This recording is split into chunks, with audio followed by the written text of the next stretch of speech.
শুভেচ্ছা star news প্রাইমের সাথে আমি ফারবি হাফিজ। শুরুতেই এক্সক্লুসিভ শিরোনাম। চট্টগ্রাম বন্দর থেকে রহস্যজনকভাবে ২৫০ কন্টেইনার গায়েব, কিছুই জানে না কর্তৃপক্ষ। ৯ মাসে ৪ চিঠিতেও সাড়া পায়নি কাস্টমস।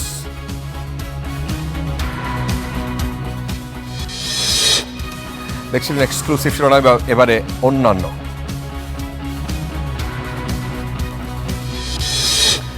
রাতে রোনালদোর অগ্নি পরীক্ষা, টিকি টাকার চ্যালেঞ্জ নেবে হাই প্রেসিং ফুটবল। ব্রাজিলের সঙ্গে নেইমারেরও অশ্রুসিক্ত বিদায়।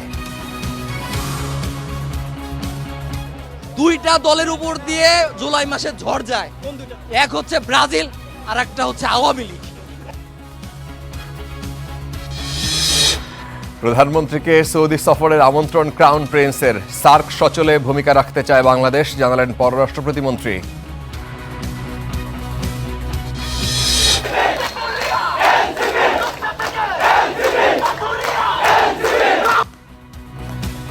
এনসিপির জুলাই পদযাত্রা শুরু, জন আকাঙ্ক্ষা পূরণে গণভোটের রায় বাস্তবায়নের তাগিদ, সরকারের কড়া সমালোচনা। স্বাভাবিক প্রসবে জোর দিচ্ছে সরকার, শনিবারের মধ্যে নর্মাল ডেলিভারি রুম চালু না হলে হাসপাতালের লাইসেন্স বাতিলের হুঁশিয়ারি। কক্সবাজারে পাহাড় ধসে নারী শিশুসহ ৯ জন নিহত।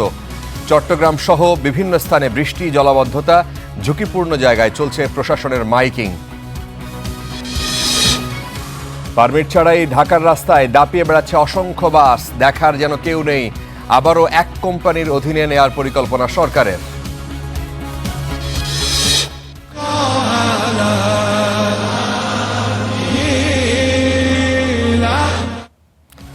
তেহরানে খামেনির শোক শোভাযাত্রায় কোটি মানুষ। তেহরান ছাড়ছে কফিন, হত্যার বদলা নেয়ার দাবি ইরানি জনতার।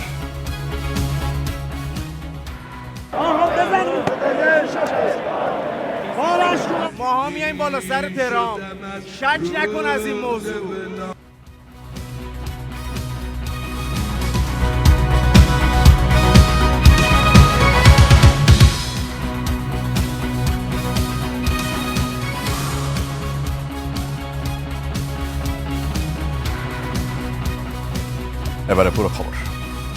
শিরোনামে সম্ভবত শুনছিলেন আপনারা। গায়েব হয়ে যাচ্ছে আস্ত কন্টেইনার, তাও আবার পণ্য বোঝাই। কঠোর নিরাপত্তা আর নজরদারি এড়িয়ে চট্টগ্রাম বন্দরের ইয়ার্ড থেকে যেন বাতাসে মিলিয়ে যাচ্ছে এইসব কন্টেইনার। সম্প্রতি বন্দর এবং কাস্টমস কর্তৃপক্ষের মধ্যে যে চিঠি চালাচালি হয়, এই বিষয়টি সামনে আসে। এই চিঠিতে দেখা যাচ্ছে যে বিভিন্ন সময় কাস্টমসের জব্দ করা ২৫০টি কন্টেইনারের কোনো খোঁজ পাওয়া যাচ্ছে না। বিস্তারিত জানাচ্ছেন সৈয়দ তামিম মাহমুদ। গেল বছরের শুরুতে কাস্টমসের নিলামে ৮৫ লাখ টাকা দর হাঁকিয়ে ২৭ টন ইন্ডিগো ফেব্রিক্সের ৪৭৮টি রোল কিনেন শাহ আমানত ট্রেডিংয়ের মালিক সেলিম রেজা। ভ্যাট ট্যাক্স বাবদ সরকারি কোষাগারে ১,৬০,০০,০০০ টাকার বেশি পরিশোধ করলেও বন্দরে পণ্য বুঝে নিতে গেলে খোঁজ মেলেনি কন্টেইনারটির। পরে কাস্টমস ও বন্দর কর্তৃপক্ষের যৌথ তদন্তেও বন্দর ইয়ার্ডে কন্টেইনারটি পাওয়া যায়নি। যখন আমাকে টাকা জমা দেওয়ার জন্য চিঠি ইস্যু করা হয়েছে, আমি টাকা জমা দিছি। টাকা জমা দিয়ে বন্দরের চার্জ সব জমা দেওয়ার পর যখন আমরা মাল ডেলিভারির জন্য গেছি, তখন ওনারা আর আমাদেরকে কন্টেনার দিতে পারে না। একইভাবে গেল বছরের ৩১ মে প্রায় ৪১ লাখ টাকার প্রায় ১১ টন ওজনের ৪৫৬ রোল ফেব্রিক্স কিনেন তপন সিংহ। কিন্তু জুলাইয়ের ৭ তারিখ পণ্য নিতে গেলে তিনিও পাননি কন্টেইনারটি। গাড়ি প্রবেশ করালাম ডেলিভারির জন্য, ওরা কন্টেইনার কিপ ডাউন করতে পারতেছে না। তো জিজ্ঞেস করেন কোথাও আছে, কোথাও মিসিং হচ্ছে, আপনার ওয়েট করেন। সারাদিন ওয়েট করার পর রাতে 10টার সময় আমাদের ক্লিয়ারেন্স দিলে আমাদের ইয়ার্ডে এই কন্টেইনারটি নাই। স্টার নিউজের হাতে আসা কাস্টমসের তথ্য বলছে ২০২১ থেকে ২৪ পর্যন্ত চোরাচালান ও রাজস্ব ফাঁকি সন্দেহে কাস্টমসের জব্দ করা ২৫০টি কন্টেইনারের কোনো হদিশ দিতে পারছে না বন্দর কর্তৃপক্ষ। গেল ৯ মাসে এ বিষয়ে ৪ বার চিঠি দিলেও সাড়া পায়নি চট্টগ্রাম কাস্টমস। কন্টেইনারগুলো যে জায়গায় থাকার কথা, তার যে অবস্থান, সেই অবস্থানে আমাদের এআইআর কর্মকর্তারা যখন খুঁজে না পেয়েছে তখনই আমরা এই চিঠি দিয়েছি বন্দরকে। বন্দর এখন পর্যন্ত কোনো উত্তর দেয়নি, তবে আমরা আশা করছি খুব দ্রুতই উত্তর পেয়ে যাব। এদিকে দায়িত্ব অবহেলা ও নিখোঁজ শাহ আমানত ট্রেডিংয়ের কন্টেইনারটির জন্য 1,06,00,000 টাকার বেশি পরিশোধের জন্য বন্দরকে চিঠি দিয়েছে কাস্টমস, কিন্তু নির্বাক বন্দর। পোর্টের থেকে কন্টেনার আগেও মিসিং হয়েছে, কিন্তু আগে মানুষ জানতো না। আমাদের দেশে ম্যানুয়াল যেগুলো হয়, ম্যানুয়ালের কারণে ডকুমেন্ট কপি করে, ফরজারি করে, কাউন্টারফেট করে, এবং এটা একটা সিন্ডিকেট কাজ করে। এই সিন্ডিকেটের ভিতরে অনেক সংশ্লিষ্টতা আছে। সেই সিন্ডিকেটটাও আমরা তদন্ত করেছি, আমরা বিভিন্ন সংস্থার হেল্প নিয়েছি। এদিকে গেল বছরের অক্টোবর ও এই বছরের মার্চে দুটি পণ্যভর্তি কন্টেইনার ভুয়া কাগজপত্র জমা দিয়ে বন্দর থেকে বের করে নেওয়ার অভিযোগ আছে, যার মধ্যে গত বছরের কন্টেইনারটি পুলিশ উদ্ধার করলেও তাতে পণ্য পাওয়া যায়নি। ডিজিটাল ট্র্যাকিং আর সিসিটিভির কড়া নিরাপত্তা এড়িয়ে বন্দর থেকে একের পর এক কন্টেইনার বাতাসে মিলিয়ে যাওয়ার ঘটনা শুধু চুরি বা জালিয়াতি নয়, এটি বন্দরের নিরাপত্তাকেও হুমকির মুখে ফেলেছে।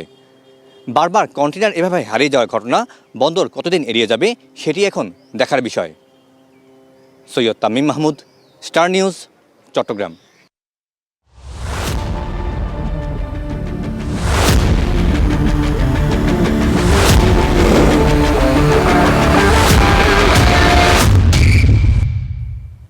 ফুটবল বিশ্বকাপের খবর। বিশ্বকাপের শেষ 16-র মঞ্চে আজকে মুখোমুখি দুই ইউরোপীয় পরাশক্তি, স্পেন, পর্তুগাল। একদিকে বর্তমানে ইউরোপিয়ান চ্যাম্পিয়ন স্পেন, আর অন্যদিকে ক্রিস্টিয়ানো রোনালদোর নেতৃত্বে শিরোপা স্বপ্নে বিভোর পর্তুগাল। শুধু এই দুই হালের হাড্ডাহাড্ডি লড়াই না, আজকের ম্যাচে বিদায় ঘণ্টা বাজবে বিশ্বকাপের দুই মহাতারকা, এক হচ্ছে ক্রিস্টিয়ানো রোনালদো অথবা লামিন ইয়ামাল, এই দুইজনের যে কোনো একজনের। হাই ভোল্টেজ এই ম্যাচ শুরু হবে আজ রাত বাংলাদেশ সময় ঠিক 1টায়। সবশেষ দেখায় নেশনস লিগের ফাইনালে স্পেনের সাথে টাইব্রেকারে জিতে শিরোপা জিতেছিল পর্তুগাল। সেই ক্ষতটা এখনও তরতাজা ইয়ামালদের, তাই এই ম্যাচ স্পেনের জন্য প্রতিশোধেরও সুযোগ। নকআউটে দারুণ আত্মবিশ্বাস নিয়েই নামছে দুই দল। রাউন্ড অফ 32-এ অস্ট্রিয়াকে 3-0 গোলে উড়িয়ে দিয়ে শেষ 16 নিশ্চিত করেছে স্পেন। পুরো ম্যাচে বলের দখল, আক্রমণ এবং রক্ষণ সব বিভাগেই ছিল তাদের একচ্ছত্র আধিপত্য। অন্যদিকে শক্তিশালী ক্রোয়েশিয়াকে 2-1 গোলে হারিয়ে শেষ 16 এসেছে পর্তুগাল। এক্সপিরিয়েন্স আর ক্লিন ফিনিশিংয়ে সেলেকাওরা দেখিয়েছে বড় ম্যাচে কিভাবে বাজিমাত করতে হয়। স্পেনকে বিদায় দিতে 4-2-3-1 ফরমেশনেই মাঠে নামতে পারে পর্তুগাল। অ্যাটাকে সবার সামনে থাকবেন ক্রিস্টিয়ানো রোনালদো, তার পেছনে রাফায়েল লিয়াও, ব্রুনো ফার্নান্দেস ও পেদ্রো নেতো। মিডে ভিতিনিয়া ও জোয়াও নেভেজের ওপর থাকবে রক্ষণ ও আক্রমণের ভারসাম্য রক্ষার দায়িত্ব। ইয়ামালের ড্রিবলিং আর কাটিং থামাতে বড় দায়িত্ব নিতে হবে নুনো মেন্দেসকে। অন্যদিকে স্পেনের আক্রমণ লিড করবেন মিকেল ওয়ারজাবাল, দুই প্রান্তে লামিনে ইয়ামাল ও অ্যালেক্স বায়েনা, আর তাদের পেছনে দানি ওলমো। মাঝমাঠে রদ্রি ও পেদ্রির জুটি ম্যাচের রিদমটা ঠিক রাখবেন। স্পেনের পুরো খেলার ভিত্তি বল পজিশন ধরে রাখা। রদ্রি নিচ থেকে আক্রমণ করবেন, আর পেদ্রি ও দানি ওলমো ছোট ছোট পাসে পর্তুগালের ডিফেন্সটা ভাঙার চেষ্টা করবেন। আর ব্যাকলাইনে ডি বক্সের ভেতরে রোনালদোকে আটকানোর দায়িত্বে থাকবেন সেন্টার ব্যাক জুটি পাও কুবার্সি ও আইমেরিক লাপোর্তে। 34 ম্যাচে অপরাজিত থেকে এই ম্যাচে নামছে স্পেন। শুধু অভিজ্ঞতা না, দারুণ আত্মবিশ্বাসী এই তরুণ দলকে থামাতে পুরো শক্তি দিয়ে খেলতে হবে পর্তুগালকে। সার মাহবুব, স্টার প্লে।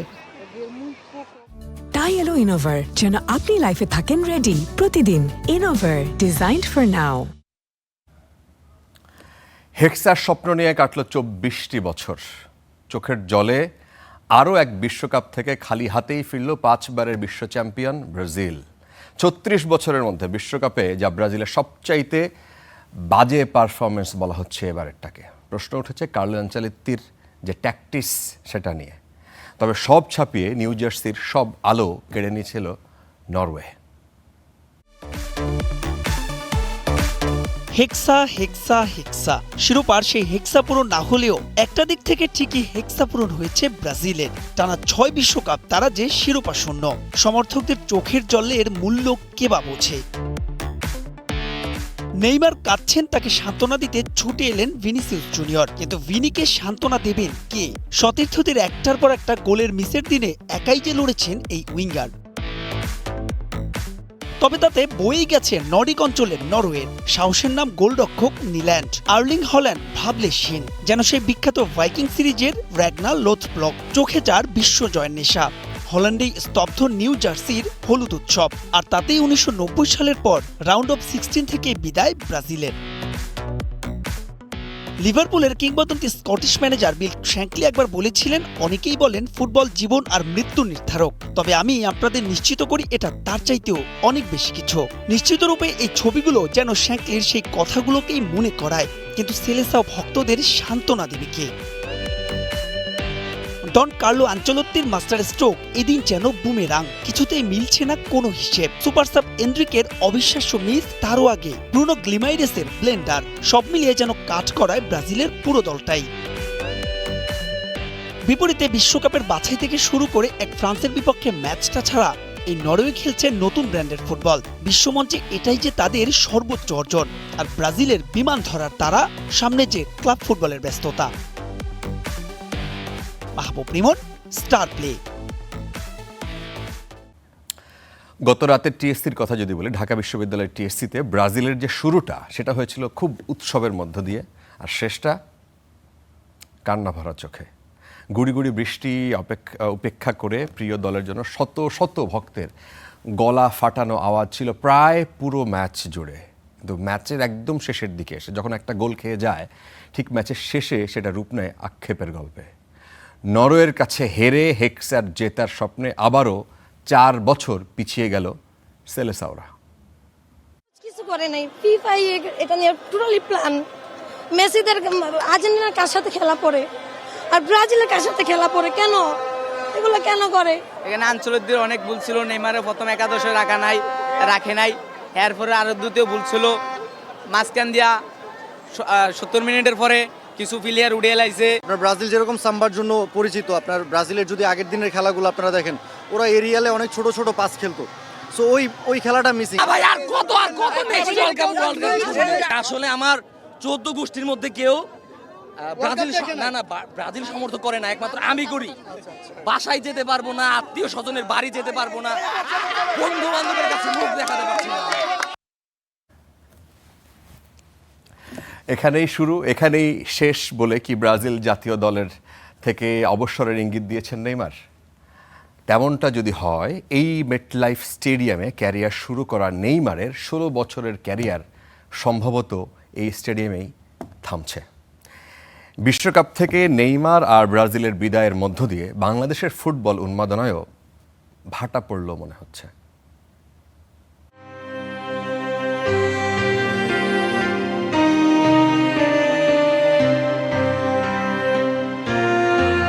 এখানেই শুরু হয়েছিল, এখানেই শেষ। নরওয়ের বিপক্ষে হারের পর নেইমার কি অবসরের বার্তাই দিয়ে দিলেন? 2010 সালে যুক্তরাষ্ট্রের বিপক্ষে প্রীতি ম্যাচ দিয়ে অভিষেক হয়েছিল নিউ জার্সির এই মেটলাইফ স্টেডিয়ামে। 16 বছর পর এক স্টেডিয়ামে জাতীয় দলের হয়ে শেষ ম্যাচ খেলার ইঙ্গিত টানলেন ব্রাজিলের সর্বোচ্চ গোল স্কোরার। নরওয়ের বিপক্ষে হারের পর কান্নায় ভেঙে পড়েন নেইমার। 4টি বিশ্বকাপ খেলেও সোনালী ট্রফিটা ঘরে তোলা হয়নি। যদি অবসরের ঘোষণাটা দিয়েই ফেলেন, তাহলে হলুদ জার্সিতে 130 ম্যাচে 80 গোল আর 58 অ্যাসিস্ট লেখা থাকবে তার নামের পাশে। আমি চেষ্টা করেছি, সত্যিই চেষ্টা করেছি। এখন সব শেষ। এখানেই আমার শুরু হয়েছিল, এখানেই শেষ হলো। বিশ্বকাপ থেকে ব্রাজিলের বিদায়ের মধ্য দিয়ে বাংলাদেশের ফুটবল উন্মাদনায়ও ভাটা পড়ল। বাংলাদেশে বিশ্বকাপ মানেই শুধু ফুটবল নয়, এটা একটা উৎসব। আর সেই উৎসবের 2 প্রধান চরিত্র ব্রাজিল আর আর্জেন্টিনা। 4 বছর পরপর দেশের অলিগলি, ছাদ, মাঠ, সামাজিক যোগাযোগ মাধ্যম সবখানেই শুরু হয় এক অন্যরকম যুদ্ধ। ব্রাজিল আর আর্জেন্টিনাকে ঘিরে চলে তর্ক বিতর্ক, খুনসুটি আর অসংখ্য স্মৃতি তৈরি করার গল্প। এক পক্ষ মেসির জাদুতে মুগ্ধ, অন্য পক্ষ সাম্বার ছন্দে বিভোর। কিন্তু দিনের শেষে এই প্রতিদ্বন্দ্বিতায় বাংলাদেশের বিশ্বকাপকে করে তোলে আরও সুন্দর, আরও জীবন্ত। কিন্তু এবার ব্রাজিলের বিদায়ের সঙ্গে সঙ্গে যেন সেই চিরচেনা খুনসুটিরও ইতি ঘটল। যে বন্ধুটা প্রতিদিন আর্জেন্টিনাকে খোঁচা দিত সে আজ নীরব। যে বাড়ির ছাদে হলুদ সবুজ পতাকা উঠছিল গর্বের সঙ্গে, সেখানে আজ এক অদ্ভুত নীরবতা। কারণ প্রতিদ্বন্দ্বী হারিয়ে গেলে জয়ের আনন্দও যেন কিছুটা ফিকে হয়ে যায়। ব্রাজিল আর আর্জেন্টিনা শুধু দুই দল নয়, তারা বাংলাদেশের কোটি মানুষের আবেগ, শৈশব, বন্ধুত্ব আর স্মৃতির অংশ। রাত জেগে বন্ধুদের ফোন করে খোঁচা দেওয়া হবে না, পাড়ার মোড়ে সেই পুরনো তর্কও হয়তো আর জমবে না। কিন্তু একটি বিষয় কখনো বদলাবে না, বাংলাদেশের মানুষ ফুটবলকে ভালোবাসে, আর সেই ভালোবাসার সবচেয়ে বড় গল্পগুলোর নাম সবসময় থাকবে ব্রাজিল ও আর্জেন্টিনা। বিদায় ব্রাজিল, তোমাদের বিদায়ে শুধু একটি দল নয়, বাংলাদেশের বিশ্বকাপ উৎসবেরও একটি রং যেন ফিকে হয়ে গেল। Mamunur Rashid, star play. এটা পরিষ্কার, বাংলাদেশের ফুটবল বিশ্বকাপের অর্ধেক আনন্দ এখানেই শেষ ব্রাজিলের বিদায়ের মধ্য দিয়ে। পরের খবর, প্রধানমন্ত্রী তারেক রহমানকে সৌদি আরব সফরের আমন্ত্রণ জানিয়েছেন দেশটির যুবরাজ মোহাম্মদ বিন সালমান আল সৌদ। আজকে সকালে সচিবালয়ে প্রধানমন্ত্রীর সঙ্গে সাক্ষাৎ করে আমন্ত্রণপত্রটি তুলে দেন সৌদি রাষ্ট্রদূত। এদিন শিক্ষার্থীদের হাতে নতুন বই তুলে দিতে নভেম্বরের মধ্যে প্রস্তুতি শেষের নির্দেশ দিয়েছেন প্রধানমন্ত্রী। সংশ্লিষ্ট কমিটির সঙ্গে বৈঠকে তিনি এই নির্দেশ দেন বলে জানান শিক্ষামন্ত্রী। সোমবার সচিবালয়ে প্রধানমন্ত্রীর সঙ্গে সৌজন্য সাক্ষাৎ করেন international agency for prevention of blindness IAPB এর প্রধান নির্বাহী কর্মকর্তা পিটার হল্যান্ড। এ সময় উপস্থিত ছিলেন স্বাস্থ্য প্রতিমন্ত্রী এম এ মুহিত। পরে তিনি জানান, IAPBর সহায়তায় সারা দেশে 10 লাখ ছানিপড়া রোগের অপারেশন করা হবে এবং বিনামূল্যে লেন্স দেয়া হবে। এছাড়া চক্ষু সেবার উন্নয়নে জাতীয় পরিকল্পনা করা হচ্ছে। এ লক্ষ্যে নভেম্বরে একটি গ্লোবাল সামিট হবে। সেখানে বিভিন্ন দেশের সরকার প্রধানের পাশাপাশি প্রধানমন্ত্রী তারেক রহমান উপস্থিত থাকার সম্মতি দিয়েছেন। যে স্কুলের শিশুদের অনেকে চশমার অভাবে সঠিকভাবে দেখতে পায় না, বিশেষ করে গ্রামে গঞ্জের শিশুরা, তিনি বিশেষভাবে IAPBকে অনুরোধ করেছেন এই শিশুদের চোখের চশমা এবং চোখ পরীক্ষার জন্য আমরা যদি কোনো কর্মসূচি নেই সেখানে তারা সহযোগিতা করবেন। এদিকে সকালে সচিবালয়ে প্রধানমন্ত্রীর সঙ্গে পাঠ্যপুস্তক প্রকাশ কার্যক্রমের অগ্রগতি পর্যালোচনা সংক্রান্ত সভা অনুষ্ঠিত হয়। এ সময় শিক্ষার্থীদের হাতে নতুন বই তুলে দিতে নভেম্বরের মধ্যে প্রস্তুতি শেষের নির্দেশ দিয়েছেন প্রধানমন্ত্রী। আমরা আশা করছি যে ডিসেম্বরের যে ফাইনাল এক্সাম হবে তখনই তাদের হাতে আমরা বইগুলি পৌঁছে দেব। মাননীয় প্রধানমন্ত্রীর নির্দেশ 30 নভেম্বরের মধ্যেই আমাদেরকে রেডি থাকতে হবে নতুন পাঠ্যপুস্তক নিয়ে। এর আগে মন্ত্রিপরিষদ বিভাগে তারেক রহমানের সঙ্গে সাক্ষাৎ করেন সৌদি রাষ্ট্রদূত আবদুল্লাহ জাফর এইচ বিন আবিয়া। এ সময় প্রধানমন্ত্রীকে সৌদি আরব সফরের আমন্ত্রণ জানান তিনি। এ সময় উপস্থিত ছিলেন পররাষ্ট্রমন্ত্রী খলিলুর রহমান, প্রধানমন্ত্রীর পররাষ্ট্র বিষয়ক উপদেষ্টা হুমায়ুন কবির ও ঢাকায় নিযুক্ত সৌদি আরবের উপরাষ্ট্রদূত ইব্রাহিম আবদুল্লাহ। পরে এ নিয়ে সংবাদ সম্মেলনে কথা বলেন পররাষ্ট্র উপদেষ্টা। আমাদের honourable prime minister has accepted the invitation, a significant moment where we will strengthen and increase our strategic communication and partnership with the Kingdom of Saudi Arabia. Saudi আরবকে বাংলাদেশের দীর্ঘদিনের বন্ধু উল্লেখ করে তিনি জানান, মধ্যপ্রাচ্যের গুরুত্বপূর্ণ এই দেশটি বাংলাদেশের সঙ্গে বাণিজ্য ও বিনিয়োগ সম্প্রসারণে আগ্রহী। Nafia Farsana, star news. ভারত পাকিস্তান সম্পর্কের টানাপোড়েনেই কাঙ্ক্ষিত গতি পায়নি সার্ক। আঞ্চলিক উন্নয়নের স্বার্থে এই জোটকে পুনরুজ্জীবিত করতে চায় বাংলাদেশ। রাজধানীতে আজকে এক সেমিনার হয়েছে, সেই সেমিনারে এই কথা জানিয়েছেন পররাষ্ট্র প্রতিমন্ত্রী শামা ওবায়েদ। ওই সেমিনারে মূল প্রতিবেদন উপস্থাপনের সময় দক্ষিণ এশিয়ার যে মানচিত্র দেখানো হয় সেখানে জম্মু কাশ্মীরকে একটু ভুলভাবে উপস্থাপনের প্রতিবাদ জানান ভারতীয় হাইকমিশনের এক কর্মকর্তা।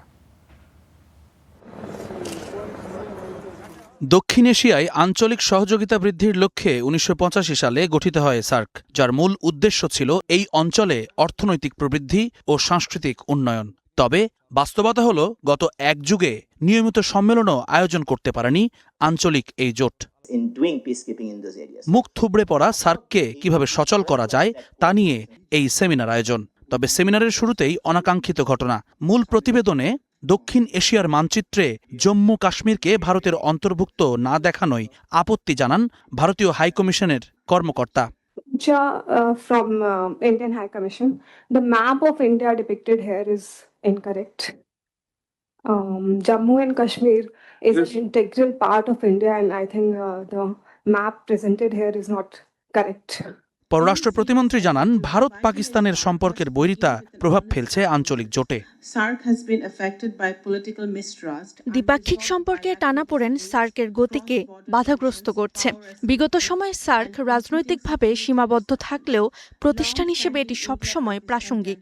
রাজনৈতিক অনাস্থা, দ্বিপাক্ষিক সম্পর্কের বৈরিতা, সীমান্তের অস্থিরতা সার্ককে ক্ষতিগ্রস্ত করছে। বিশেষভাবে ভারত পাকিস্তানের চলমান অস্থিরতা সার্কের কার্যক্রম চালাতে সমস্যা তৈরি করছে। তবে সার্কের ব্যাপারে এখনও আশাবাদী বাংলাদেশ। আঞ্চলিক উন্নয়নের স্বার্থে সবাইকে ইতিবাচক মনোভাব নিয়ে কাজ করার আহ্বান প্রতিমন্ত্রীর। বাংলাদেশ সার্ক পুনরুজ্জীবিত করতে কার্যকরী ভূমিকা রাখতে চায়। বাস্তবতা বিবেচনায় সর্বোচ্চভাবে কিভাবে সার্ক সচল করা যায় তা চেষ্টা করতে হবে। সার্কের চ্যালেঞ্জগুলো শুধু রাজনৈতিক নয়, এটি প্রাতিষ্ঠানিক চ্যালেঞ্জও রয়েছে। এর কার্যক্রম বাস্তবায়ন, আর্থিক সক্ষমতা বাড়ানো সহ একে শক্তিশালী করতে কার্যকরী পদক্ষেপ নিতে হবে। এদিন সরকারি যোগাযোগের বাইরে গিয়ে বাণিজ্য, শিক্ষা, সংস্কৃতি ও কৌশলগত সহযোগিতা বাড়ানোর মধ্য দিয়ে দক্ষিণ এশিয়ায় সার্ককে গতিশীল করার পরামর্শ দেন বক্তারা।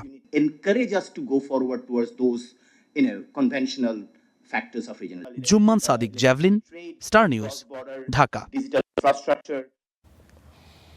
গাজীপুর থেকে শুরু হলো জাতীয় নাগরিক পার্টির জুলাই পদযাত্রা। এ সময় গণভোটের রায় বাস্তবায়ন, জুলাই সনদ কার্যকর এবং সীমান্ত সুরক্ষার প্রশ্নে সরকারের কড়া সমালোচনা করেছেন এনসিপির নেতারা। তারা বলেছেন যে জনগণের স্বার্থের যদি বিরুদ্ধে যায় তাহলে গণ অভ্যুত্থানের শক্তিগুলোর মধ্যে কোনো বিভেদ থাকবে না। গণভোটের রায় বাস্তবায়ন, কর্মসংস্থান বৃদ্ধি, দ্রব্যমূল্য নিয়ন্ত্রণ ও সীমান্ত সুরক্ষার দাবিতে শুরু হলো এনসিপির জুলাই পদযাত্রা। বিকেলে গাজীপুরের সরকারি শ্রমিক কলেজের সামনে থেকে শুরু হয়ে কালীগঞ্জ বাস স্ট্যান্ডে গিয়ে শেষ হয় পদযাত্রা। পরে সমাবেশে দলের উত্তরাঞ্চলের মুখ্য সংগঠক সার্জিস আলম বলেন, জনগণের স্বার্থের বিরুদ্ধে না গেলে অভ্যুত্থানের শক্তিগুলোর মধ্যে কোনো বিভেদ থাকবে না। আমাদের দল বিএনপি হতে পারে, এনসিপি হতে পারে, জামায়াত হতে পারে, অন্য দল হতে পারে, আমাদের মধ্যে ততক্ষণ কোনো মত পার্থক্য থাকবে না যতক্ষণ আমরা দেশের জনগণের বিরুদ্ধে না যাব। বিএনপিও যদি একটা ভালো কাজ করে আমাদের তাদেরকে প্রশংসা করার মতো মানসিকতা থাকতে হবে। সংসদের দুই অধিবেশনের মধ্যেও গণভোটের রায় বাস্তবায়ন না হওয়ায় সরকারের সমালোচনা করেন সদস্য সচিব আক্তার হোসেন। বাংলাদেশের মানুষেরা 70% মানুষ গণভোটে হ্যাঁ এর পক্ষে অবস্থান নিয়েছে, কিন্তু দুর্ভাগ্যের বিষয় এই সংসদে প্রথম অধিবেশন, দ্বিতীয় অধিবেশন চলছে, কিন্তু এখনো পর্যন্ত গণভোটের প্রশ্নের কোনো সুরাহা করা হয় না। এ সময় সীমান্ত হত্যা ও পুশিন ঠেকাতে সরকারের ব্যর্থতার অভিযোগ তুলে জুলাই সনদ বাস্তবায়নের দাবি জানান আহ্বায়ক নাহিদ ইসলাম। সংস্কারের পক্ষে অথবা বিপক্ষে বাংলাদেশের 70% মানুষ হ্যাঁ এর পক্ষে ভোট দিয়েছে, সংস্কারের পক্ষে ভোট দিয়েছে, কিন্তু এই সরকার, এই বিএনপি সরকার গণভোট এবং জুলাই সনদকে এখন অস্বীকার করছে, জনগণের সাথে প্রতারণা করছে, জাতির সাথে গাদ্দারি এবং বিশ্বাসঘাতকতা করছে। জুলাই জুড়ে দেশের শতাধিক উপজেলায় এ কর্মসূচি চলবে বলে জানিয়েছে এনসিপি। ধ্রুব ইকরামুল, স্টার নিউজ, গাজীপুর। শিরোনামেই শুনছিলেন আপনারা। সব বেসরকারি ক্লিনিকে শনিবারের মধ্যে লেবার রুম চালুর নির্দেশ দিয়েছেন স্বাস্থ্যমন্ত্রী। আর সেটা যদি কেউ না মানে লাইসেন্স বাতিলের কথা বলেছেন তিনি। আর এছাড়া তিনি আরেকটি কথা বলেছেন আজকে, যে পুরোপুরি সুস্থ হওয়ার আগ পর্যন্ত কোনো ডেঙ্গু রোগীকে যেন হাসপাতাল ছাড়পত্র না দেয়।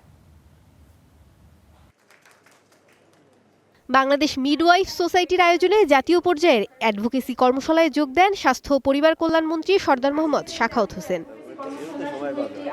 অনুষ্ঠানে প্রধান অতিথির বক্তব্যে স্বাস্থ্যমন্ত্রী বলেন, দেশের সব বেসরকারি ক্লিনিকে আগামী শনিবারের মধ্যে বাধ্যতামূলকভাবে লেবার রুম চালুর নির্দেশ দেওয়া হয়েছে। নির্দেশনা না মানলে সংশ্লিষ্ট ক্লিনিকের লাইসেন্স বাতিল করা হবে বলেও হুঁশিয়ারি দেন তিনি। প্রতিটা জায়গায় মিডওয়াইফারদের চাকরির ব্যবস্থা করতে হবে, not for job but for services to the nation. আমরা যদি আমাদের মায়েদের স্বাস্থ্য, বাচ্চাদের স্বাস্থ্যের উন্নতি না ঘটাতে পারি, আমরা দেশের উন্নতি করতে পারবো না। আমরা এটা রিয়েলাইজ করি। আগামী শনিবারের মধ্যে বাংলাদেশের সকল ক্লিনিকগুলিতে লেবার রুম প্রতিষ্ঠিত করতে হবে। যারা না করবে তাদের লাইসেন্স বাতিল করে দেব এবং সেই ক্লিনিক বন্ধ করে দেব। ডেঙ্গু পরিস্থিতি নিয়েও একাধিক নির্দেশনার কথা জানান স্বাস্থ্যমন্ত্রী। তিনি বলেন, সম্পূর্ণ সুস্থ না হওয়া পর্যন্ত কোনো ডেঙ্গু রোগীকে হাসপাতাল থেকে ছাড় দেওয়া হবে না। আগামী 7 দিনের মধ্যে সারা দেশে এডিস মশার লার্ভা ধ্বংসে বিশেষ ট্যাবলেট সরবরাহ করা হবে বলেও জানান তিনি। এখনকার ডেঙ্গুতে আপনারা ওই যে platelet is not the main factor. Platelet fall করলে মরে যায় না, মৃত্যু ঘটে প্লাজমা লিকেজ হলে ব্লাড থেকে। সেটার জন্য অনেক সময় অনেক রোগী জ্বর হলে চলে যায়, হসপিটাল থেকে চলে যায়। আমরা হসপিটালকে নির্দেশ দিয়েছি আমাদের ইউএইচওদেরকে, সিভিল সার্জনদেরকে, জ্বর চলে যাওয়ার পরেও যতক্ষণ না পর্যন্ত ডাক্তাররা সন্তুষ্ট হবে যে রোগী সম্পূর্ণরূপে ভালো, ততক্ষণ পর্যন্ত কোনো রোগীকে হাসপাতাল থেকে ছেড়ে দেওয়া হবে না। মাতৃস্বাস্থ্য সুরক্ষা, ডেঙ্গু ও হাম নিয়ন্ত্রণে একযোগে অবকাঠামো, জনবল এবং চিকিৎসা সেবা জোরদারের উপর গুরুত্ব আরোপ করেন স্বাস্থ্য ও পরিবার কল্যাণমন্ত্রী। বলেন, জনসচেতনতার পাশাপাশি স্বাস্থ্যসেবার সক্ষমতা বাড়াতে সরকার ধারাবাহিকভাবে কাজ করছে। যে কারণে আমরা যে এই বছর 1 লক্ষ স্বাস্থ্যকর্মী নিব, তার মধ্যে 80,000 হবে ওমেন, মেয়ে লোক। মৌমিতা মৌ, স্টার নিউজ, ঢাকা। চট্টগ্রামে টানা বৃষ্টিতে নগরের বিভিন্ন এলাকায় সৃষ্টি হয়েছে জলাবদ্ধতা। জলজটে দুর্ভোগে পড়েছেন সেখানকার সাধারণ মানুষ। সর্বশেষ পরিস্থিতি আপনাদেরকে জানাতে চাই। চট্টগ্রাম থেকে যুক্ত হচ্ছেন সহকর্মী মামুনুর রশিদ অভি। অভিকে দেখা যাচ্ছে, অভি পেছনে অন্ধকার খুব ভালো বোঝা যাচ্ছে না, যদি আমাদেরকে একটু বলেন যে কোন কোন রাস্তায় পানি জমেছে এবং বিভিন্ন প্রকল্প নেওয়া হয়েছে গত 10 বছর ধরে, বিশেষ করে কোনো প্রকল্পই শেষ পর্যন্ত কাজে লাগে না। আজকে কতখানি বৃষ্টি হয়েছে এবং কি প্রভাব দেখা যাচ্ছে চট্টগ্রাম নগরীতে? গতকাল রাত থেকে কিন্তু চট্টগ্রামে থেমে থেমে বৃষ্টি হচ্ছে এবং বিকাল থেকে বৃষ্টির পরিমাণটা কিছুটা বেড়েছে। ফলে যে সমস্ত নিচু এলাকাগুলো রয়েছে নগরীর, আগ্রাবাদ, কাতালগঞ্জ সহ যে সমস্ত নিচু এলাকা, সেই এলাকাগুলোতে পানি উঠেছে সড়কের মধ্যে। ফলে মানুষের যে যান চলাচল সেটি কিছুটা ব্যাহত হচ্ছে এবং যানবাহন এই সড়কগুলো দিয়ে যাওয়ার সময় নানা সমস্যার মধ্য দিয়ে তাদেরকে যেতে হচ্ছে। ফলে স্থানীয় বাসিন্দা যারা রয়েছেন তারা অনেক বেশি ক্ষোভ প্রকাশ করছিলেন যে চট্টগ্রামে একদম প্রধান এবং অন্যতম যে দুঃখ বলা হয় সেটি জলাবদ্ধতা, এবং এই জলাবদ্ধতার কবলে পড়ে অনেক মানুষের প্রাণহানিও ঘটেছে বিভিন্ন নালায় পড়ে। সেই বিষয়গুলো নিয়ে কিন্তু মানুষজন অনেক ক্ষোভ প্রকাশ করছেন। চট্টগ্রাম সিটি কর্পোরেশন, সিডিএ, পানি উন্নয়ন বোর্ড সহ যে সমস্ত সংস্থাগুলো রয়েছে এবং তাদের যে কয়েক হাজার কোটি টাকার যে মেগা প্রকল্প, সেই মেগা প্রকল্পের বাস্তবায়ন এখন পর্যন্ত চলছে। সেই কাজগুলো বিভিন্ন জায়গায় এখন পর্যন্ত চলমান রয়েছে। তবে মানুষজন বলছেন যে আর কত সময় গেলে তারা জলাবদ্ধতা থেকে মুক্তি পাবেন, এমন আশা তারা ব্যক্ত করছেন। এবং সিটি কর্পোরেশনের যে মেয়র রয়েছেন তিনি সকাল থেকে বিভিন্ন জায়গায় পরিদর্শন করেছেন, যে সমস্ত নালা নর্দমাগুলো রয়েছে সে খালগুলো পরিদর্শন করেছেন এবং তিনি বলছিলেন যে অন্যান্য সময়টাতে যে পানি বেশি উঠতো, এবারে তুলনামূলক পানি কিছুটা কম উঠেছে এবং অন্য সময়ের ক্ষেত্রে যেই হাঁটু সমান পানি বা একেবারেই মানুষের যে দুর্ভোগ সীমাহীন ছিল সেটি অন্তত কিছুটা কমেছে। তবে তারা আশা করছেন যে আগামী দিনগুলোতে যেন পানি অনেকটা কমে আসে এবং যে কাজগুলো চলমান রয়েছে সেগুলো যেন আগামী যেই সময় নির্ধারণ করা হয়েছে সেই সময়ের মধ্যে শেষ করা হবে, মানুষজন জলাবদ্ধতার হাত থেকে মুক্তি পাবে, এমন আশা পুরো চট্টগ্রামবাসীর। ফারাবি। মামুনুর রশিদ অভি জানাচ্ছিলেন চট্টগ্রাম থেকে। অনেক ধন্যবাদ আপনাকে। এদিকে আপনারা হয়তো জানেন, কক্সবাজারে ভারী বর্ষণ হয়েছে এবং সেখানে পাহাড় ধসের ঘটনায় নারী, শিশুসহ অন্তত 9 জন সেখানে মারা গেছেন। এর মধ্যে উখিয়ায় বালুখালী, কুতুপালং এবং জামশিয়া রোহিঙ্গা শিবিরে পাহাড় ধসে প্রাণ গেছে 8 জনের, আর আরেকজন মারা গেছেন হচ্ছে জেলা শহরে। দুর্ঘটনাস্থলে উদ্ধার কাজ করছে ফায়ার সার্ভিস। বস্তাবন্দি করা হচ্ছে একের পর এক মরদেহ।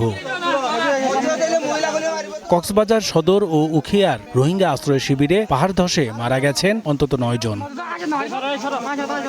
রোববার দিবাগত রাত 1টা থেকে 3:30টার মধ্যে কক্সবাজার সদরসহ উখিয়ার বালুখালী, কুতুপালং ও জামশিয়া আশ্রয় শিবিরের 4টি স্থানে পৃথক পাহাড় ধসের ঘটনা ঘটে। পরে অন্তত 9 জনের মরদেহ উদ্ধার করে ফায়ার সার্ভিস।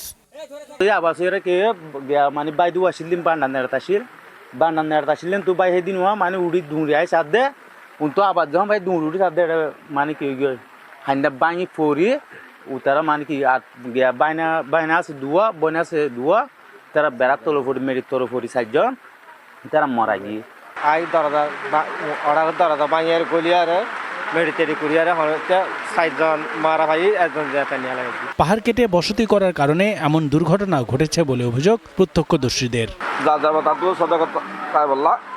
উচিত এরকম নতা হওয়ার জন্য আজ দুর্ঘটনা না ধরো মানে মামলা নইয়ে তো নিজের হাই না নিজে জায়গা সরাই বললা জায়গা ডর করি বলা বলি হাঁটাফিরা করা যাক।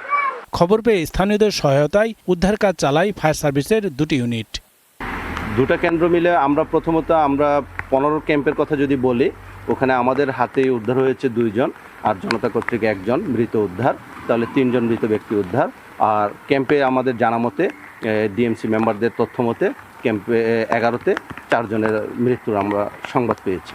2017 সালে উখিয়া ও টেকনাফের প্রায় 8000 একর বনভূমি উজাড় করে তাতে 34টি রোহিঙ্গা আশ্রয় শিবির গড়ে তোলা হয়, যেখানে বাস করা নিবন্ধিত রোহিঙ্গার সংখ্যা 14.5 লাখ। এর মধ্যে ভূমিধসের ঝুঁকিতে আছেন অন্তত 80,000। Desk report, star news. এই বর্ষা এলেই মৃত্যুপুরীতে পরিণত হয় কক্সবাজার এবং পার্বত্যাঞ্চল। আপনি জানেন ঠিক কত মানুষ গত 10 বছরে ঠিক এইরকম পাহাড় চাপায় মারা গেছে? প্রশাসনের হিসাব হচ্ছে 259 জন। এখন প্রশ্ন হচ্ছে কারণটা কি? কারণ হিসেবে যা বলা হচ্ছে, এক পাহাড় উজাড় এবং তারপরে সেই পাহাড়ের পাদদেশে ঘনবসতি এবং ঝুঁকিপূর্ণ বসবাস। দেখুন রিপোর্ট। ভারী বর্ষণে এক রাতেই কক্সবাজারে 4 জায়গায় পাহাড় ধস, প্রাণ গেছে নারী শিশুসহ অন্তত 9 জনের। এর মধ্যে 3টি দুর্ঘটনায় রোহিঙ্গা ক্যাম্পে। 2017 সালে উখিয়া ও টেকনাফে প্রায় 8000 একর বনভূমি উজাড় করে 34টি রোহিঙ্গা ক্যাম্প গড়ে তোলা হয়। বর্তমানে এসব ক্যাম্পে বসবাস করছে 14 লাখেরও বেশি রোহিঙ্গা। প্রশাসনের তথ্য মতে এর মধ্যে লক্ষাধিক আছে ভূমিধসের ঝুঁকিতে। আর গত 1 বছরে জেলায় পাহাড় ধসে 13 জন মারা গেছে, নতুন করে যুক্ত হলো আরও 9 জন। আমাদের সচেতনতা কার্যক্রম কন্টিনিউ চলমান রয়েছে। আমরা ইতিপূর্বেও এটা যেহেতু মনসুন ছিল, সচেতন করছি যদি অতি ভারী বর্ষণ হয়, টানা বর্ষণ হয়, যেন শেল্টারে দ্রুত চলে যায়। 2017 সালে রাঙামাটিতে পাহাড় ধসে 120 জনের প্রাণ যায়। পরের বছর মারা যান 11 জন। তারপর আর প্রাণহানি না ঘটলেও পাহাড়ের পাদদেশে ঝুঁকি নিয়ে বসবাস করছে অনেকেই। আমরা পাহাড়ে থাকি, আমরা হচ্ছে অসহায়। অসহায় বলতে না আমরা দামি জায়গা কিনতে পারি আর না দামি বাসা ভাড়া নিতে পারি। আমরা এখানে পাহাড়ে না হইলে কোথায় থাকবো? আমরা দিনে খাইতে মানুষ। বান্দরবানে 1 দশকে পাহাড় ধসে প্রাণ গেছে শতাধিক মানুষের। খাগড়াছড়িতে মারা গেছে অন্তত 7 জন। প্রশাসন বলছে নির্বিচারে পাহাড় কেটে ঝুঁকিপূর্ণ বসবাসের কারণে থামছে না দুর্ঘটনা, প্রাণহানি। যদিও ঝুঁকিপূর্ণ বসতিদের সরে যেতে মাইকিংও চলছে।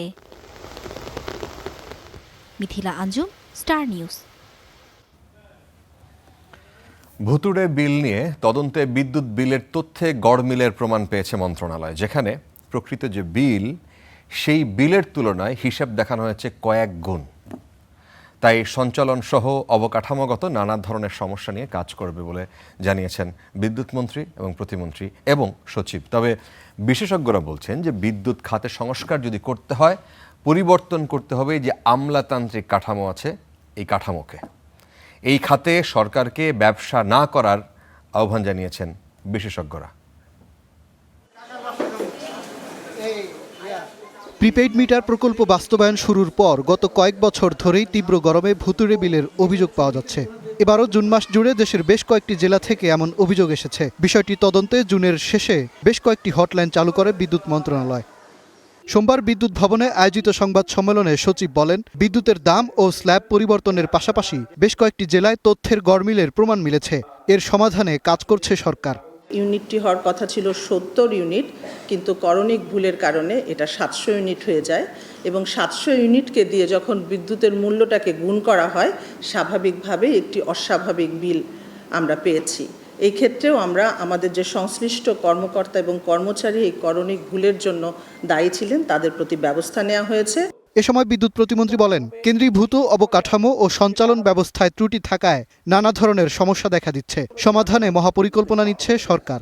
আপনি কি কোনোটা আড়াল করতে চাইবেন? নিশ্চয়ই আড়াল করতে চাইবেন। আমি যখন ভুল নীতি বলেছি, আপনি আমার থেকে আরো ভালো জানেন, এই বিভাগে অনেক আগের থেকে কাজ করছে। না, আমি যখন ভুল নীতি বলেছি, ভুল নীতি কি কি এটা আপনি জানেন। সমস্যা হচ্ছে কি, এখনো আমাদের অনেকের উপর থেকে ফ্যাসিস্টের ভূত যায়নি, যদিও এই জুলাই মাসে আমরা কথা বলছি। তবে বর্তমান প্রশাসনিক কাঠামো ও আমলাদের নিয়ে বিদ্যুৎ খাতের রূপান্তর বা এই জ্বালানি সংকট মোকাবেলা কোনোভাবেই সম্ভব নয় বলে এক আলোচনায় মন্তব্য করেন ক্যাবের জ্বালানি উপদেষ্টা। আমাদের প্রস্তাব হলো, যদি কৌশলপত্রে সমন্বয় করা হয় তাহলে এই দুর্বলতা মুক্ত হবে এবং সরকারের বাস্তবায়ন সফল হবে। একই অনুষ্ঠানে বিদ্যুৎ মন্ত্রী বলেন, এ খাতের নিরাপত্তায় মহাপরিকল্পনা নিচ্ছে সরকার। ভবিষ্যতে 65% প্রকল্পই থাকবে সরকারের হাতে। 65% জেনারেশন থাকবে সরকারের হাতে। আমি যে বর্তমানে বিদ্যুৎ কিনছি সে পয়সাটা শোধ করা, আর আমি যে দামে বিদ্যুৎ বিক্রি করছি এগুলোর মধ্যে বিরাট গ্যাপ আছে। এখন সরকারের উপরের দায় 56,000 কোটি টাকা, এটা থেকে একদিন বিল আউট করতে হবে আমাদেরকে। আগামী 5 বছরের মধ্যে 10,000 মেগাওয়াট নবায়নযোগ্য জ্বালানি উৎপাদন করা হবে বলে জানান মন্ত্রী। আমার আইডেন্টিটিটা কিন্তু থেকেই যায়। মাঝার মাহবুব, স্টার নিউজ, ঢাকা। নেই পারমিট, নেই ফিটনেস, পরোয়া করছে না নির্ধারিত কোনো রুটের। রাজধানীর প্রবেশ মুখ থেকে শুরু করে ব্যস্ততম সড়ক সবখানেই তাদের দৌরাত্ম্য। কাদের কথা বলছি? ঢাকার গণপরিবহনের কথা। ঢাকায় চলাচলরত 5,500 বাসের মধ্যে অধিকাংশই এই রকম অবৈধ। তাদের রুট পারমিট নাই, তাদের ফিটনেস নাই। দিনের পর দিন নাকের ডগায় এই নৈরাজ্য চললেও নীরব বিআরটিএ এবং পুলিশ। প্রশ্ন হচ্ছে কেন? জানাচ্ছেন আল কাসির। ক্যামেরায় ছিলেন নিয়াজ আজিজ দ্বীপ।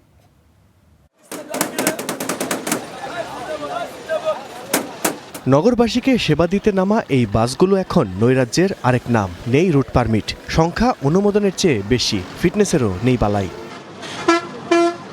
কোমল পরিবহনের ইস্যুকৃত বাসের সংখ্যা 10, অথচ চলছে 42টি। রুট পারমিট নারায়ণগঞ্জের আদমজিদ থেকে সায়দাবাদ, তারা চালাচ্ছে গুলিস্তান পর্যন্ত।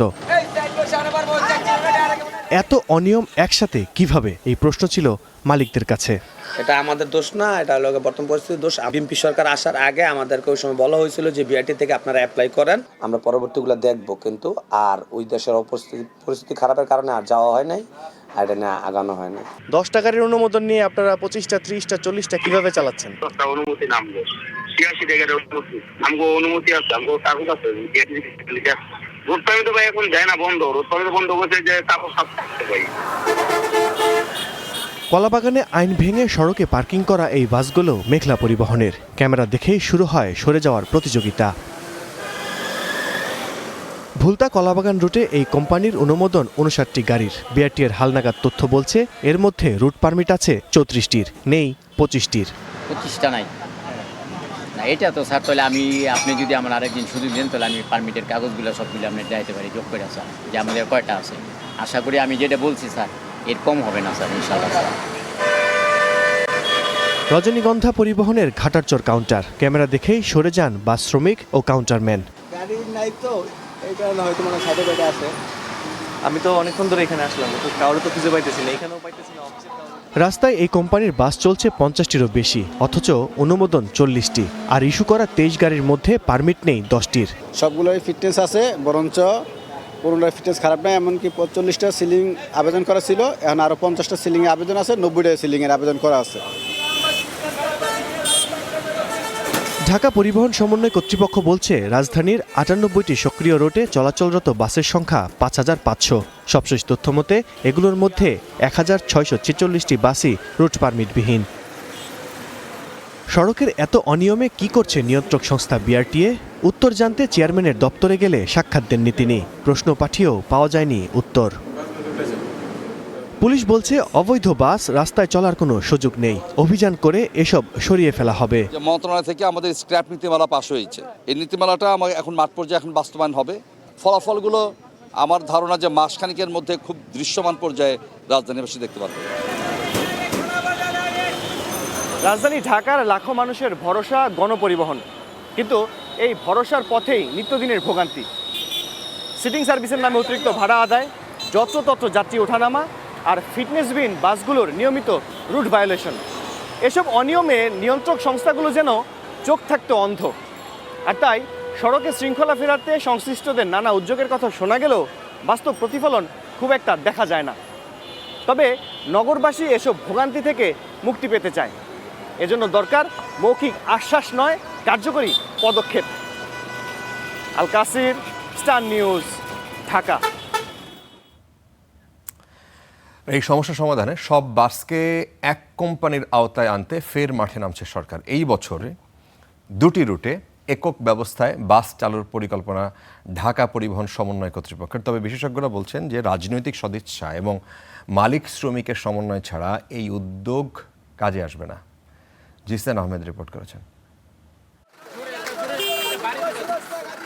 প্রতি রুটে একক কোম্পানির বাস। সড়কে শৃঙ্খলা ফেরাতে বাস রুট রেশনালাইজেশনের মূল পরিকল্পনাই এটি, যা আবারও চালুর প্রক্রিয়া শুরু করেছে সরকার। অনেক কথা হয়, কিন্তু আমরা তো কিছু কইতে পারি না, আমরা খালি সইয়াই যাই। এর নামাইলে ভালো, না নামাইলে খারাপ। নগর পরিবহন যে গাড়িগুলো দিছিল দেখার মতো গাড়ি, এই গাড়িগুলা এখান থেকে উঠে গেল, চলতে পারলো না। অথচ ভাঙাচুরা গাড়িও রোডে চলতেছে। কেন চলতেছে? দুর্নীতি আছে ওখানে। বাংলাদেশে যা হবে সবই পলিটিক্যাল কমিটমেন্ট। আপনি যদি দৃঢ়ভাবে পলিটিক্যাল কমিটমেন্ট এস্টাবলিশ করতে পারেন, সব সাকসেস। একটা গাড়ির পিছনে একটা গাড়ি ছাড়লে, নিয়মকানুন করে ছাড়লে আমরা ঠান্ডা মাথায় সুন্দরভাবে আমরা গাড়ি চালাতে পারি, আমাদের মাথায় কোনো টেনশন থাকে না। ঢাকা পরিবহন সমন্বয় কর্তৃপক্ষ বলছে, মালিকদের সম্মতি ও সরকারি সহযোগিতা থাকায় চলতি বছরেই 2 রুটে একক ব্যবস্থাপনায় বাস চালুর পরিকল্পনা রয়েছে। এদিক থেকে যেরকম ছিল যে কমিটি কর্তৃক কিছু ডিসিশন চাপিয়ে দেয়া, আবার ওদিক থেকেও ছিল যে মালিক সমিতি থেকে যথাযথ সহযোগিতা এবং এর সঙ্গে যে আন্ডারস্ট্যান্ডিংটা সেটা না থাকা। এখন অত্যন্ত আশাবাদের কারণ হচ্ছে যে পলিটিক্যাল উইলনেস লাগে। সুতরাং আমরা আসলে একই গোল বা একই ভিশনে কাজ করছি। সবচেয়ে বড় যেটা বলবো যে আমাদের মালিক বা শ্রমিক সংগঠনসমূহ তারা কিন্তু এর সঙ্গে একমত। 2021 সালে কেরানীগঞ্জের ঘাটারচর মোহাম্মদপুর কাঁচপুর রুটে নগর পরিবহন নামে 50টি বাস চালু করা হয়, তবে কয়েক মাসের মধ্যেই তা বন্ধ হয়ে যায়। তারপরও কেন আবার একই পথে হাঁটছে সরকার? প্রতিটি উদ্যোগ গ্রহণ করা হচ্ছে এবং প্রতিটি উদ্যোগ বাস্তবায়নের জন্য কিন্তু কাজ করা হচ্ছে। তার মানে সরকার শুধুমাত্র প্রস্তাব দিয়েই ক্ষান্ত হচ্ছে না বা কোনো স্বপ্ন দেখাচ্ছে না। বিশেষজ্ঞদের মতে অতীতের ব্যর্থতার কারণ খুঁজে বের করে কার্যকর সমাধান না করলে এবারও বাস্তবায়ন কঠিন হবে। গণপরিবহনের মূল রোগটা কি সেটা বুঝতে হবে। রোগটা কিন্তু রাজনৈতিক পৃষ্ঠপোষকতা ছাড়া এটা সমাধান হবে না। এটা কোনো টেকনিক্যাল সমস্যা না। পৃথিবীর সব দেশের তো বাস রুট ফ্রেন্ডলি চলছে, আমরা কেন চালাতে পারবো না? সরকার যেমন সফল হবে, জনগণও সেবা পেয়ে কিন্তু খুশি হবে। সো একটা উইন উইন সিচুয়েশন হবে। প্রতিদিন 3 কোটি যাত্রী যাওয়া আসা করে।